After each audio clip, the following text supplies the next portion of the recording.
नमस्कार साथियों, आपका अपना चैनल नॉलेज बीसीएम में आपका एक बार फिर स्वागत है। साथियों, आज की वीडियो में हम बात करने जा रहे हैं कि अपने विद्यालय का आप UDAIS प्लस डाटा ऑनलाइन की एंट्री 2022-23 की किस प्रकार से कर सकते हैं। तो सबसे पहले क्या करनी है, आपको अपने ब्राउजर में जाकर के टाइप करनी है इस प्रकार से https://udais+.gov.in। फिर टाइप करने के बाद आपको सर्च करनी है। सर्च करने पर आपके सामने इस तरह से इंटरफेस दिखाई पड़ जाएगा। इस तरह से आपको स्क्रीन दिखाई पड़ जाएगी। यह जो लिंक है आपको वीडियो के डिस्क्रिप्शन में मिल जाएगा, वहां से भी क्लिक करके आप सीधे विजिट कर सकते हैं। इस लिंक से आप पहले से ही भली भांति परिचित है, क्योंकि पिछले 2-3 साल से आप इस पर अच्छे से काम कर रहे हैं। तो आपके सामने इस तरह से इंटरफेस दिखाई पड़ जाएगा। फिर आपको स्क्रॉल करके नीचे की ओर आ जानी है। जैसे ही आप स्क्रॉल करके नीचे की ओर आएंगे तो आपके सामने देखिए इस प्रकार से स्क्रीन दिखाई पड़ेगी। यहाँ पर देखिए आपको दिखाई पड़ रहा है UDAIS plus login for assessment year 2022-23। यहाँ पे आपको सेक्शन दिखाई पड़ रहा है profile and facilities, teacher module और रिपोर्ट मॉड्यूल। तो आपको क्या करनी है, प्रोफाइल एंड फैसिलिटीज के ऊपर क्लिक करनी है। जैसे ही आप इसके ऊपर क्लिक करेंगे तो पुनः आपके सामने एक नई स्क्रीन दिखाई पड़ जाएगी। एक नए पॉपअप विंडो आपके सामने ओपन हो जाएगा, कुछ इस तरह से जैसा आपको स्क्रीन पर दिखाई पड़ रहा है। यहाँ पे आपको अपना यूजर नेम फिल करनी है। तो यूजर नेम में आपको आपके विद्यालय का 11 अंक डाइस कोड फिल करनी है और यहाँ पे आपको अपना पासवर्ड फिल कर देनी है, जो पिछले साल आपने यूज किया था UDAIS डाटा भरने के लिए। और साथ ही यहाँ पे आपको कैप्चा कोड दिखाई पड़ रहा है, उस कैप्चा कोड को यहाँ पे आपको फिल कर देनी है। यदि किसी कारणवश आपने अपना पासवर्ड सुरक्षित नहीं रखा है या फिर आप भूल गए हैं तो यहाँ पर नीचे में आपको ऑप्शन दिया गया है फॉरगेट पासवर्ड। तो इस पर क्लिक करके आप अपना पासवर्ड पुनः रीसेट कर सकते हैं। फिर से आप अपना पासवर्ड प्राप्त कर सकते हैं। जैसे ही आप उसके ऊपर क्लिक करेंगे तो यहाँ पे देखिए आपको स्क्रीन दिखाई पड़ती है फॉरगेट पासवर्ड यूजर आईडी। तो यूजर आईडी में मैंने आपको पहले बताया कि यहाँ पे आपको आपके विद्यालय का 11 अंक का UDAIS कोड फिल करना है। फिर यहाँ पे आपको UDAIS डाटा प्लस में STM का जो रजिस्टर्ड मोबाइल नंबर है उस नंबर को यहाँ पे आपको फिल कर देनी है 10 अंकों का। साथ ही यहाँ पे रेड कलर पे जो आपको कैप्चा दिखाई पड़ रहा है उस कैप्चा को यहाँ पे आपको फिल करके सबमिट पे क्लिक करना है। जैसे ही आप सबमिट पे क्लिक करेंगे तो आपके रजिस्टर्ड मोबाइल नंबर और रजिस्टर्ड ईमेल आईडी पर आपका UDAIS डाटा प्लस का पासवर्ड चला जाएगा। फिर उस पासवर्ड का यूज करके आप UDAIS प्लस डाटा 2022-23 में लॉगिन कर सकते हैं। तो चलिए फिर से हम उसी स्क्रीन पे आ जाते हैं जहां पे हमको काम करना है। तो इस तरह से आपके सामने इंटरफेस दिखाई पड़ता है login for DCF data entry and monitor. तो यहाँ पे मैंने आपको पहले बताया कि यहाँ पे आपको अपने विद्यालय का जो 11 अंक का डाइस कोड है उसको आपको फिल कर देनी है। फिल करने के बाद यहाँ पे आपके मोबाइल पर जो पासवर्ड गया है उस पासवर्ड को यहाँ पे आपको फिल कर देनी है। इस तरह से फिल करने के बाद नीचे में आपको जो कैप्चा कोड दिखाई पड़ रहा है उस कैप्चा कोड को हुबहू आपको वैसे ही फिल करनी है जैसा आपको दिखाई पड़ रहा है। इसको बड़ी सावधानी पूर्वक आपको फिल कर देनी है। जो स्मॉल है उसको आपको स्मॉल करना है, डिजिट है उसको डिजिट फिल करना है और कैपिटल रहेगा उसको आपको कैपिटल फिल करनी है। इस प्रकार से तीनों प्रविष्टियां फिल करने के बाद आपको ये लॉगिन बटन पे क्लिक करना है। जैसे ही आप लॉगिन पे क्लिक करते हैं तो आपके सामने कुछ इस तरह से इंटरफेस स्क्रीन दिखाई पड़ जाती है। आप अपने विद्यालय के डैशबोर्ड पर चले जाते हैं। आपके जो UDAIS प्लस वाला डैशबोर्ड है वहां पे आप विजिट कर रहे होते हैं। आपके सामने इस तरह से स्क्रीन दिखाई पड़ जाती है। यहाँ पे वेलकम करके आपके STM का नाम, login IP, mobile number, school user, login time ये सब आपको दिखाई पड़ जाता है। यहाँ पे आपको होम दिखाई पड़ेगा। यहाँ पे चेंज पासवर्ड, लॉगिन करने के बाद भी यदि आपको पासवर्ड चेंज करना है तो चेंज पासवर्ड पे क्लिक करके आप अपने अनुसार से मनचाहा पासवर्ड क्रिएट कर सकते हैं। यहाँ पे माई प्रोफाइल में आपके विद्यालय की पूरी प्रोफाइल आपको दिखाई पड़ जाएगी। उसके बाद देखिए यहाँ पे आपको दिखाई पड़ रहा है user role school user with DCF entry permission, download and read the instruction in the user manual before starting to fill the data capture format. यानी कि यहाँ पे कहा जा रहा है कि फॉर्म फिल करने से पहले यहाँ पे जो भी इंस्ट्रक्शन दिया गया है, यूजर मैनुअल दिया गया है, उसको आपको पहले से ही सावधानी पूर्वक अध्ययन कर लेनी है ताकि आपसे किसी प्रकार की कोई त्रुटि ना हो। उसके बाद देखिए यहाँ पे हम जाते हैं। यहाँ पे देखिए आपको फोन कॉल आपका स्क्रीन दिखाई पड़ रहा है। यहाँ पर देखिए यहाँ पे ब्लॉक MIS और डिस्ट्रिक्ट MIS का नंबर आपको दिया गया है। जैसे ही आप ब्लॉक MIS पे क्लिक करेंगे तो आपके सामने जो आपके ब्लॉक के MIS है उसका आपको नाम और उसका मोबाइल नंबर आपको दिखाई पड़ जाएगा। किसी प्रकार की कोई समस्या होती है तो सीधा आप उससे भी संपर्क कर सकते हैं। साथ ही यहाँ पे डिस्ट्रिक्ट MIS पे क्लिक करेंगे तो आपको डिस्ट्रिक्ट MIS का नंबर आपको दिखाई पड़ जाएगा। साथ ही उसका नाम और नंबर भी आपको यहाँ पे प्रदर्शित होगा। किसी प्रकार की समस्या होती है तो आप अपने ब्लॉक और डिस्ट्रिक्ट MIS से संपर्क भी कर सकते हैं। उसके बाद देखिए यहाँ पे इंस्ट्रक्शन पढ़ने के बाद यहाँ पे देखिए आपको तो यहाँ पे आपको दिखाई पड़ रहा है प्रोफाइल एंड फैसिलिटीज। तो आपको इसके ऊपर पहले क्लिक करनी है। जैसे ही इसके ऊपर आप क्लिक करेंगे तो आपके सामने कुछ इस तरह से इंटरफेस दिखाई पड़ जाएगा, जैसा आपको स्क्रीन पर दिखाई पड़ रहा है। यहाँ पे इंपॉर्टेंट नोट करके आपको दिखाई पड़ रहा है कि यहाँ पे आपका स्कूल का name, school category, lowest class and highest class और स्कूल मैनेजमेंट आपको दिखाई पड़ रहा है। इसमें किसी प्रकार की कोई त्रुटि पाई जाती है तो उसके लिए सीधे आपको ब्लैक MIS से संपर्क करना होगा। त्रुटि सुधार के लिए इसमें आप करेक्शन नहीं कर सकते हैं। यहाँ पर जो पॉइंट दिया गया है उसमें इसके लिए आपको ब्लैक MIS से ही संपर्क करना होगा। फिर आपको ओके पर क्लिक कर देना है। उसके बाद देखिए यहाँ पर सिलेक्ट लैंग्वेज दिया गया है। यदि आप इंग्लिश में भरना चाहे तो इसको इंग्लिश में दे दिए। यदि आप इसको हिंदी करना चाह रहे हैं तो यहाँ पर देखिए जैसे इस पे क्लिक करेंगे तो यहाँ पे हिंदी का भी ऑप्शन आ जाता है। फिर आप हिंदी पे क्लिक करके लैंग्वेज को चेंज कर सकते हैं इंग्लिश से हिंदी। जैसे ही आप हिंदी पे क्लिक करेंगे तो आपके सामने जो फॉर्मेट है वह आपको हिंदी पे दिखाई पड़ जाएगा। यहाँ पर देखिए संपूर्ण स्थिति में आपको अभी नीट करेक्शन दिखाई पड़ रहा है, यानी कि सुधार की अभी आवश्यकता है, क्योंकि अभी हमने फॉर्म भरना स्टार्ट नहीं किया है। सभी में देखिए आपकी सुधार की आवश्यकता है, सुधार की आवश्यकता है आपको इस प्रकार से दिखाई पड़ रहा है। और यहाँ पर किया जा रहा है देखिए स्थान का विवरण लागू नहीं है, मतलब इसमें आप संशोधन नहीं कर सकते। तो सबसे पहले चलिए हम बात करते हैं खंड जो एक है हमारा स्कूल प्रोफाइल से संबंधित है, जिसमें आपका स्थान, संरचना, प्रबंधन और शिक्षा का माध्यम है। वर्तमान में केवल आपको अभी 2 सेक्शन पे ही काम करनी है, सेक्शन 1 और सेक्शन 2 पर। तो यहाँ पर देखिए सेक्शन 1 आपका है, खंड 1 है, स्कूल प्रोफाइल से संबंधित है। तो पहला अब दिया गया है आपको स्थान का विवरण, इसके ऊपर आपको क्लिक करनी है। जैसे ही आप स्थान का विवरण पे क्लिक करते हैं तो आपके सामने इस तरह से इंटरफेस दिखाई पड़ जाएगा। यहाँ पे आपके स्कूल का नाम, जिले का नाम, UDI ब्लॉक का नाम, स्कूल स्थान का प्रकार ग्रामीण है कि शहरी है, फिर यहाँ पे आपका राजस्व ब्लॉक, फिर गाँव का नाम, फिर पंचायत का नाम, इस प्रकार से जानकारी आपको दिखाई पड़ जाती है। स्कूल का पता, पिन कोड, संकुल का नाम, विधानसभा क्षेत्र का नाम, फिर यहाँ पे भौगोलिक स्थिति में आपका लैटिट्यूड और लॉन्गिट्यूड भी दिखाई पड़ जाता है। उसके बाद इधर आएंगे आप राइट साइड पे तो यहाँ पर आपको देखिए दिखाई पड़ जाता है स्कूल संपर्क विवरण में यहाँ पे मोबाइल नंबर, फिर यहाँ पे स्कूल का ईमेल ID, प्राचार्य का नाम यानी कि HM का नाम यहाँ पे इस प्रकार से आपको दिखाई पड़ जाएगा। स्कूल का कोड क्या है और कक्षाएं निम्नतम और उच्चतम आपको दिखाई पड़ जाएगा। इस प्रकार से यहाँ पे आपको सब चीजें दिखाई पड़ जाती है। इसमें किसी भी प्रकार की कोई त्रुटि है जिसमें आपको सुधार की आवश्यकता है तो इस पर आप करेक्शन खुद नहीं कर पाएंगे। इसके लिए फिर आपको यहाँ पर ब्लॉक MIS या फिर डिस्ट्रिक्ट MIS या फिर स्टेट MIS से आपको संपर्क करना होगा। यहाँ पे आपको विद्या भी गया है, इस पे क्लिक करके आप देख सकते हैं। साथ ही इस लिंक पे क्लिक करके भी आप अपडेट का कार्य कर सकते हैं। उस पर चलिए हम चलते हैं नीचे, स्क्रॉल करके नीचे को आ जाते हैं। यहाँ पर जैसे ही आप नीचे स्क्रॉल करके आते हैं तो यहाँ पर देखिए आपको दिखाई पड़ रहा है अगला, फिर आपको अगला पे क्लिक कर देनी है। जैसे ही आप अगला पे क्लिक करते हैं तो आपके सामने नया पेज ओपन हो जाएगा कुछ इस तरह से, जैसा आपको स्क्रीन पर दिखाई पड़ रहा है। अब यहाँ पर देखिए आपको दिखाई पड़ रहा है 1.18 प्रतिवादी का विवरण, यानी कि यहाँ पे लिखा गया है प्रतिवादी का अर्थ है इस फॉर्म को वास्तव में भरने के लिए जिम्मेदार व्यक्ति। तो उसका यहाँ पे प्रतिवादी का प्रकार आपको दिखाई पड़ जाएगा, प्रतिवादी का नाम और उसका मोबाइल नंबर आपको दिखाई पड़ रहा है। उसके बाद स्कूल का स्थापना वर्ष, स्कूल को मान्यता मिलने का वर्ष, ये सारी चीजें आपको दिखाई पड़ रही है। क्या यह विशेष आवश्यकता वाले बच्चों के लिए स्कूल है, यहाँ पे आपको बतानी है यस या नो पर। और क्या यह पाली में चलने वाला स्कूल है, इसको भी आपको यस या नो में बताना है। क्या स्कूल समय के बाद स्कूल में कोई कौशल प्रशिक्षण केंद्र चलता है, इसको भी आपको यस और नो में बतानी है। यानी कि जो चीजें यहाँ पे आपको दिखाई पड़ रही है वह पिछले साल जो आपने UDI 2021-22 फिल किया हुआ था उसको उठाकर यहाँ पर आपको दिखाई पड़ेगा, यहाँ पे उसको दे दिया गया है। कुछ आपको करेक्शन करनी है तो वहां पे क्लिक करके आपको सुधार कार्य कर लेना है। बहुत सी चीजें आपको भरी हुई मिलेगी, जहां पे आपको सुधार की आवश्यकता है वहां पे आपको करेक्शन कर लेनी है। तो इस प्रकार से चीजें आपको दिखाई पड़ती जाएगी। जो भी करेक्शन की आवश्यकता है उसको आपको यहाँ पे करेक्शन करते जाना है। अब यहाँ पर देखिए हम राइट साइड में आते हैं तो यहाँ पर देखिए विषय के रूप में पढ़ाई गई भाषा, 3 भाषा का उल्लेख कीजिए, तो यहाँ पे भाषा का उल्लेख कर दिया गया है। उसके बाद देखिए यहाँ पे कहा जा रहा है कक्षाएं चुने, तो यहाँ पे आप ड्रॉप डाउन से कक्षा चुन सकते हैं। इस प्रकार से जो भी क्लास आपके लिए लागू है उस क्लास को आपको इस प्रकार से चयन कर लेनी है। इस तरह से क्लास चयन करने के बाद फिर आपको ठीक पर क्लिक कर देनी है। जैसे ही आप ठीक पे क्लिक करेंगे तो आपके सामने इस तरह से इंटरफेस दिखाई पड़ जाएगा। उसके बाद फिर यहाँ से भी आपको क्लास चयन कर लेनी है। जो भी क्लास के विद्यार्थी हैं, जो भाषा का आपने चयन किया हुआ है, जिसका विद्यार्थी अध्ययन करते हैं, इस प्रकार से। उसके बाद अगला लैंग्वेज यहाँ पे दिया गया है, यहाँ पर भी आप चयन कर सकते हैं जो भी आपके विद्यालय के पर्पज में लागू हो रहा है, इस प्रकार से।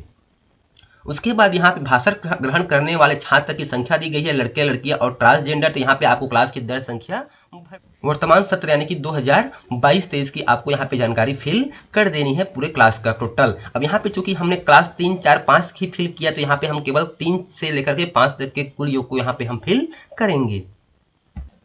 तो इस तरह से जानकारी फिल करने के बाद जैसे ही हम इस कॉलम के नीचे की ओर आ जाते हैं तो यहाँ पर देखिए आपको नजदीकी सरकारी या सहायता प्राप्त स्कूल की दूरी आपको दिखाई पड़ रही है। यदि आपको इसमें सुधार की आवश्यकता है तो एडिट करके इस प्रकार से सुधार कर सकते हैं। उसके बाद फिर आपको नीचे पर आ जानी है। यहाँ पे जो प्रश्न दिया गया है उस प्रश्न को यहाँ पे आपको भरते हुए जाना है। यहाँ पर देखिए अनुदेशात्मक दिनों की संख्या पिछले शैक्षणिक वर्ष में यानी कि 2021-22 में जितना भी विद्यालय यहाँ पे लगा हुआ है उसको आपको फिल कर देनी है। आपके विद्यालय में जो भी आपने संख्या हुआ है उस संख्या को गिन करके यहाँ पे आपको फिल कर देनी है। प्राथमिक के लिए जो भी आपका संख्या है उसको यहाँ पे आपको फिल कर देनी है जितने दिन पिछले सत्र में विद्यालय लगा हुआ है। यहाँ पे दिया गया है बच्चों के स्कूल में ठहरने की घंटों की संख्या। तो यहाँ पे आपको बता देनी है कि बच्चों के ठहरने के लिए स्कूल में घंटों की संख्या क्या है। तो इस प्रकार से आप फिल कर सकते हैं इस तरह से।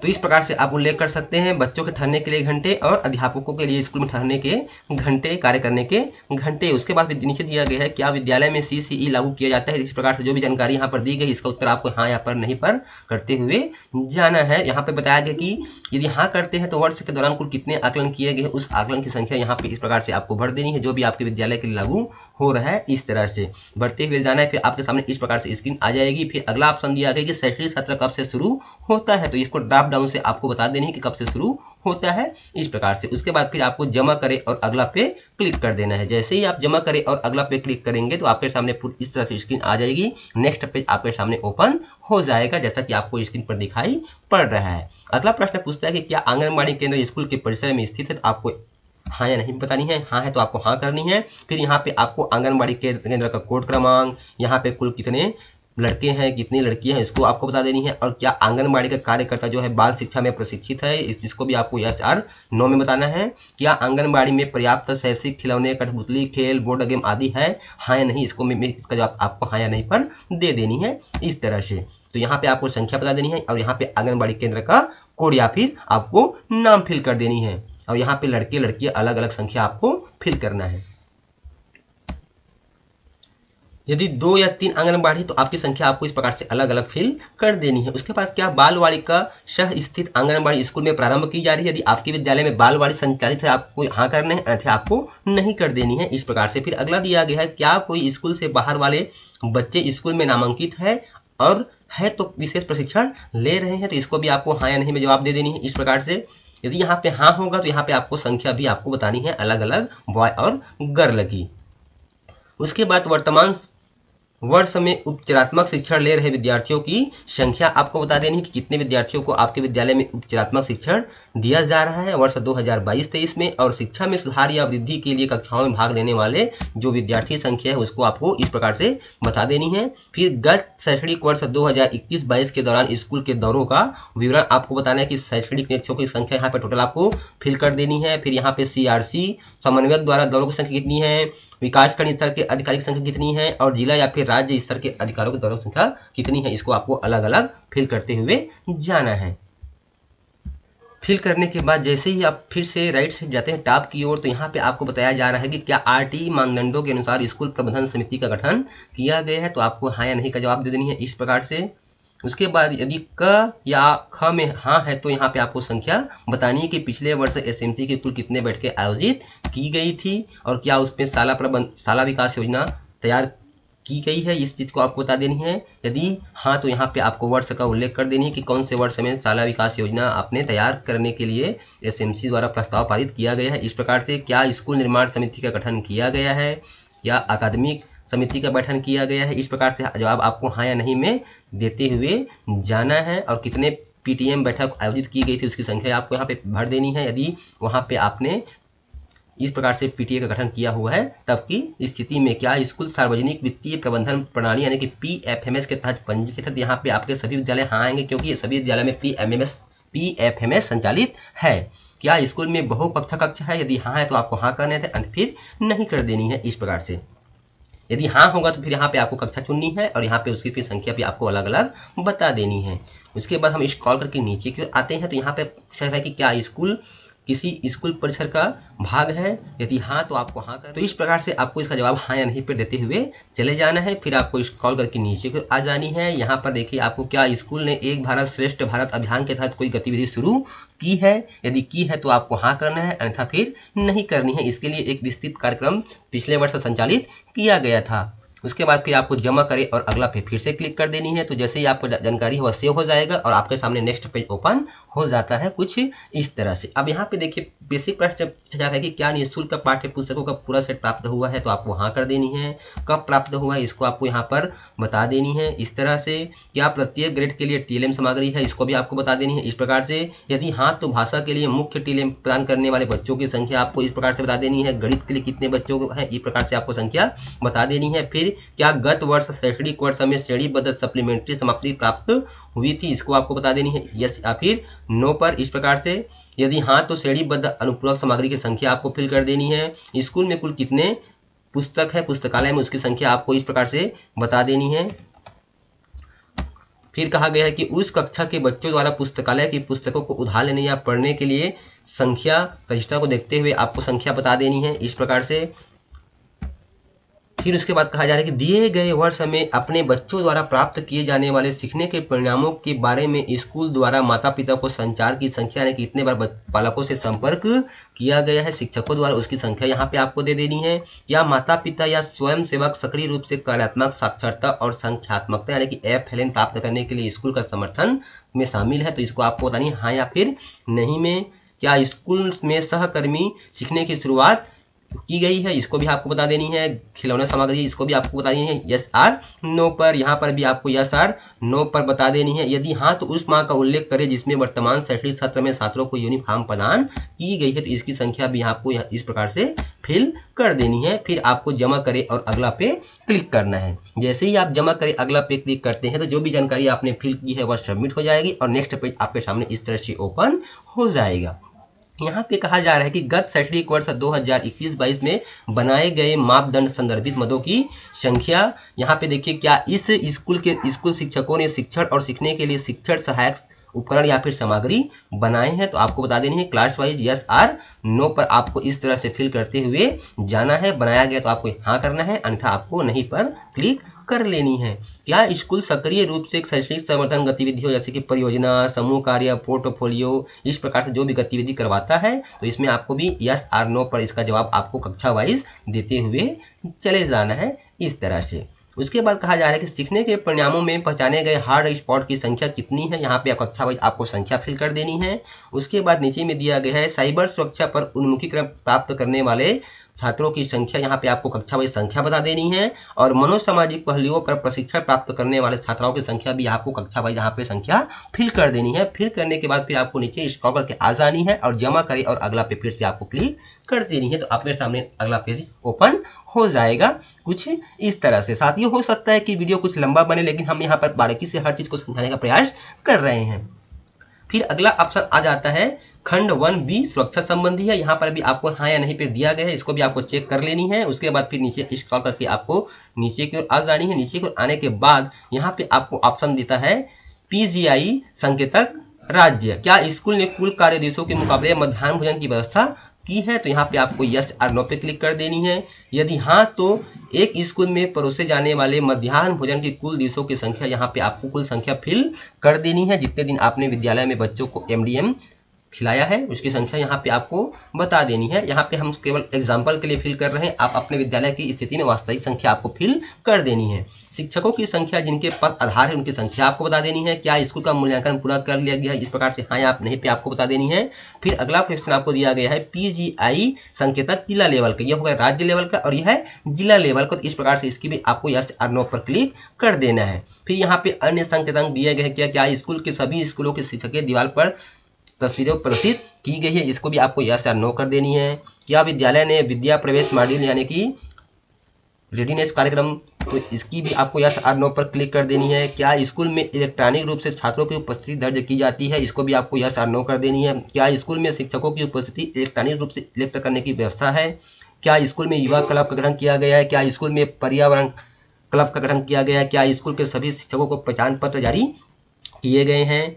क्या स्कूल के सभी शिक्षकों को हो गया इस प्रकार से राज्य SSS आपको जानकारी यस या नो पे आपको फिल करते हुए आगे बढ़ जानी है। फिर नीचे स्क्रॉल करके आनी है, जमा करें और अगला पे क्लिक कर देनी। तो आपके सामने अगला पेज इस तरह से ओपन हो जाएगा जैसा आपको स्क्रीन पर दिखाई पड़ रहा है। अब यहाँ पर देखिए विद्यालय द्वारा प्राप्त अनुदान एवं वित्तीय वर्ष 2021-22 के दौरान किया गया व्यय की जानकारी यहाँ पे आपको दिखाई पड़ जाती है। यहाँ पे आपके विद्यालय को किस किस मद में कितनी कितनी राशि प्राप्त हुई इसको यहाँ पे फिल करनी है और कितना आपने व्यय किया इसको भी आपको यहाँ पर फिल कर देनी है पिछले सत्र 2021-22 का। उसके बाद यहाँ पे यदि किसी NGO से आपको राशि प्राप्त हुई है तो आपको यस और नो करनी है।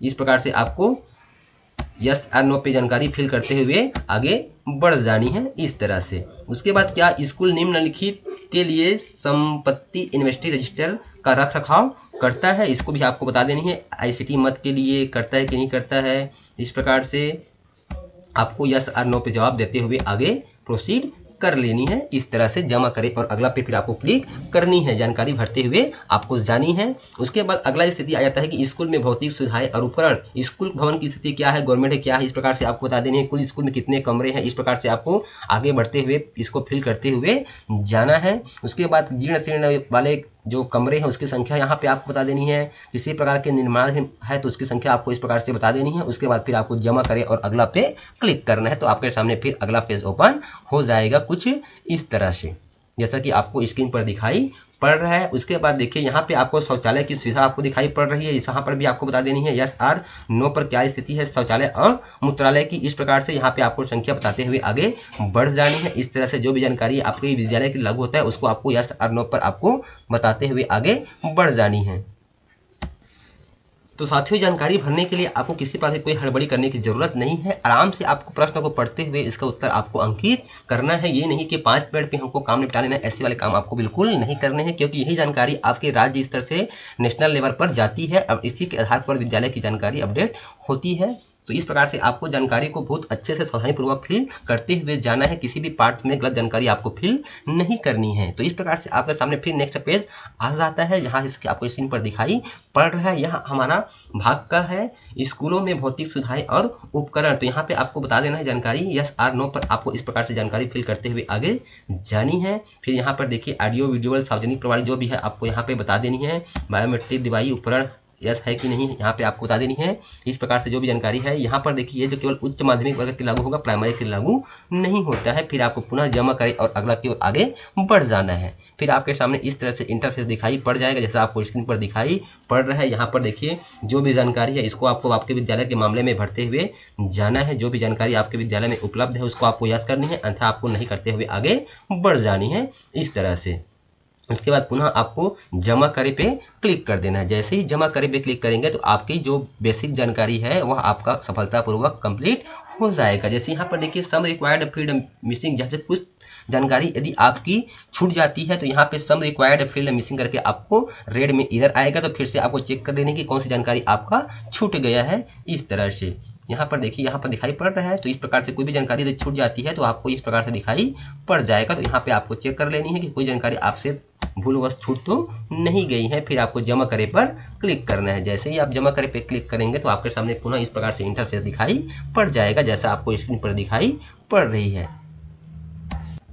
देखिए यहाँ पर जानकारी सफलतापूर्वक सेव्ड हो चुकी है। उसके बाद फिर आपको इस कॉल करके नीचे आ जानी है और यहाँ पर देखिए आपको दिखाई पड़ रहा है कि डैशबोर्ड पर वापस जाएं। तो आपको इसके ऊपर क्लिक कर देनी है। डैशबोर्ड पर वापस जाए पे जैसे ही क्लिक करते हैं तो आप डैशबोर्ड पर आ जाते हैं। होम पेज पर आपके सामने स्क्रीन दिखाई पड़ जाती है। आपके विद्यालय का होम पेज आपके सामने ओपन हो जाता है। तो इस प्रकार से साथियों हमने खंड 1 और खंड 2 की पूरी जानकारी को अपडेट कर लिया है। पॉइंट 1 से लेकर पॉइंट 2.27 तक। तो इस प्रकार से आप आसानी से अपना जो है पार्ट 1 और पार्ट 2 को आसानी से वीडियो के माध्यम से अपडेट कर पाएंगे। जैसा आपको वीडियो में बताया उस प्रोसेस से आप आसानी से अपडेट कर पाएंगे। अब यहाँ पर देखिए आपके जो स्थिति वह पूरा किया गया यानी कि कंप्लीट दिखाई पड़ रहा है। पहले क्या दिखाई पड़ रहा था, सुधार की आवश्यकता है, और यहाँ पर संपूर्ण स्थिति में आपको दिखाई पड़ रहा है कंप्लीट ऑल फॉर्म। इस प्रकार से आपको दिखाई पड़ जाएगा। हर फील्ड में आपको पूरा किया आपको दिखाई पड़ेगा। साथ ही आपको विद्यालय का यूनिट कोड और साथ ही यहाँ पे आपको दिनांक भी दिखाई पड़ जाएगा कि किस दिनांक को आपने इसको अपडेट किया है। तो इस प्रकार से यह जानकारी आपको दिखाई पड़ जाएगी। उसके बाद जैसे ही हम यहाँ पे स्क्रॉल करके नीचे आते हैं तो यहाँ पर बोलता है कि विस्तृत रिपोर्ट कार्ड यानी कि DRC या फिर स्कूल रिपोर्ट कार्ड SRG या फिर डाउनलोड करने के लिए सक्रिय नहीं किया गया है। उसके बाद चलिए हम जैसे ही हम अपने मुख्य पृष्ठ पे आ जाते हैं हमारे, तो इस प्रकार से हमको दिखाई पड़ जाता है। अभी आज की वीडियो में हमने ये प्रोफाइल एंड फैसिलिटी के बारे में बात की कि किस प्रकार से आप इसको सावधानी पूर्वक भर सकते हैं। नेक्स्ट वीडियो में हम बताएंगे साथियों कि किस प्रकार से आप टीचर संबंधित जो सेक्शन है इसको आसानी से फिल कर पाएंगे, त्रुटि कार्य सुधार कार्य कर पाएंगे, किसी प्रकार की कोई जानकारी आपको अपडेट करनी है तो आसानी से किस प्रकार से आप कर पाएंगे। साथियों इस साल जो UDAIS प्लस 2022-23 भरना है उसमें कुछ संशोधन किया गया है। इस बार हमको सभी विद्यार्थियों की जानकारी को एक एक करके हमको फिल करनी है। हर एक विद्यार्थी का रिकॉर्ड हमको सेव करनी है, या तो इसको आप एक्सेल शीट पर बना करके अपलोड कर सकते हैं या फिर ऑनलाइन पोर्टल पर थ्रू एक एक विद्यार्थी की जानकारी आप भर के उसको सेव करते जाएंगे। तो इस प्रकार से साथियों यह एक नया अपडेट किया गया है, तो इसके लिए आपको पहले से रेडी रहने की आवश्यकता है, पहले से आपको तैयारी कर लेनी है। तो साथियों नेक्स्ट वीडियो में हम बात करेंगे कि किस प्रकार से आप टीचर संबंधित सेक्शन को आसानी से फिल कर पाएंगे। तो उम्मीद करता हूँ साथियों आज का जो वीडियो है आपके लिए लाभदायक लगा होगा। तो फिर मिलते हैं साथियों इसी प्रकार की नई जानकारी नए वीडियो के साथ, तब तक के लिए साथियों जय जोहार, जय छत्तीसगढ़, जय हिंद।